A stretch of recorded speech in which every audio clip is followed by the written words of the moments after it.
ఏ గురువు వద్దు, నీలోనే శ్వాసించే నీ శ్వాస గురువును పట్టుకో. దీని ద్వారా నీ అంతర్శక్తులైనటువంటి నీ మనసును కూడా జయించి నువ్వు అనుకున్న లక్ష్యాన్ని గమ్యాన్ని కూడా చెప్తున్నటువంటి ఒక్క వినూత్న గురువే ఈ పత్రిక తెలుసుకున్నాను. ఈ భూమి మీద శిష్యుడిగా ఎవరు ఉండకూడదు, అందరూ గురువులుగా మారాల్సిందేనంటూ అక్షరం ఒక్క రాని అతి సామాన్యుడిని కూడా కేవలం ధ్యానం ద్వారానే కొన్ని లక్షల మంది పిరమిడ్ మాస్టర్ తయారు చేసినటువంటి ఒక వినూత్న విలక్షణ గురువై పత్రికను తెలుసుకున్నాను.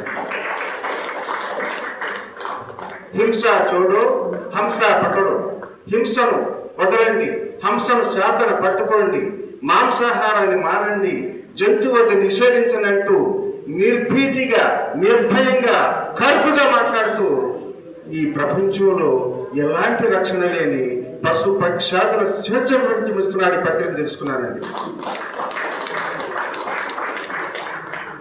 ఒక సనాతన కుటుంబంలో పుట్టి ఎన్నో మూఢ విశ్వాసాలైనటువంటి వాస్తు సిద్ధాంతాలు, గ్రహదోషాలు, మంచి చెడులు, ఆఖరికి విగ్రహారాధమే కాదండి కర్మకాండలను కూడా వ్యతిరేకించినటువంటి పత్రిజీ ఒక ఆధునిక ఆధ్యాత్మిక కమ్యూనిస్ట్ అయితే కాదంటారా?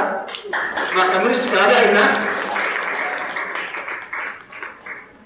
మరి ఈనాటి కాలంలో పాదాభివందనాలు, పాదాభిషేకాలు చేయించుకోవటం పెద్ద స్టేటస్ సింబల్ గా మానేట్టు నేటి కాలంలో నువ్వు సర్వ స్వతంత్రుడివి, సమస్త శక్తులు నీలైన ఉన్నాయి, ఎవరికి వంగాల్సిన పని లేదు, ఎవరికి నమస్కరించాల్సిన పని లేదు అంటూ ఒకవేళ ఎవరైనా తన కాళ్ళకు మొక్కితే తిరిగి వాళ్ళ కాళ్ళకు మొక్కటం ఈ యొక్క పత్రిజీకి చెల్లిందండి. ఎవరైనా సరే సడన్ గా ఆయన కాళ్ళు పట్టుకుంటే ఆయన మళ్ళీ ఆ కాళ్ళు పట్టుకుంటాడు. ఆ అనుభవం కూడా నాకు కూడా జరిగింది. 2015 సంవత్సరంలోనే 25 సిల్వర్ జూబిలీ జరిగినప్పుడు బెంగళూరు పిరమిడ్ వ్యాలీలో ఆ రోజు ఆయన మీద చూపించినటువంటి ప్రేమాన్ని చూసుకుని ఎమోషనల్ గా ఫీల్ అయ్యి నేను కాలు పట్టుకుని ఆయన నా కాలు పట్టుకోవడం ఇద్దరు జరిగినప్పుడు జరిగింది. అలాగే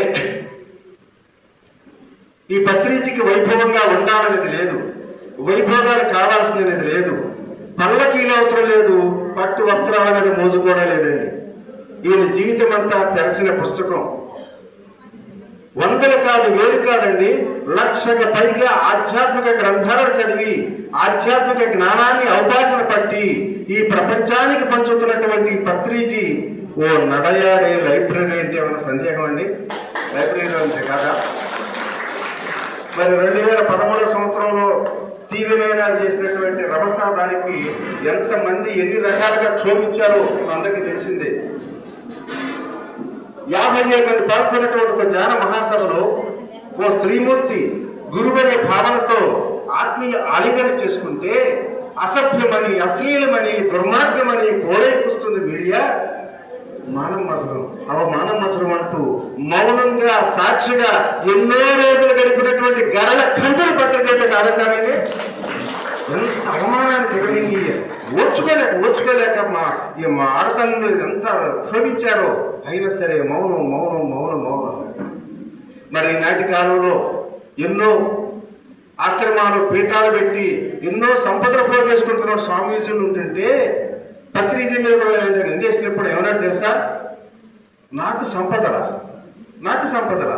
అయ్యో, ఇన్ని లక్షల మంది అభిమాన సంపద నాకు ఉండగా నాకు ఎలాంటి సంపద మీద ఎలాంటి వ్యామోహం ఉండదు నాయన చెప్పి ఏనాడు జేబులో చిల్లికవ్వ కూడా పెట్టుకోవడానికి ఇష్టపడినటువంటి పత్రిజీ ఒక మౌనంగా సాక్షిగా మొక్కలా ఎదిగిపోతున్నటువంటి ఒక కీర్తి శుభ్రాన్ని కాదంటారండి పత్రిజీ.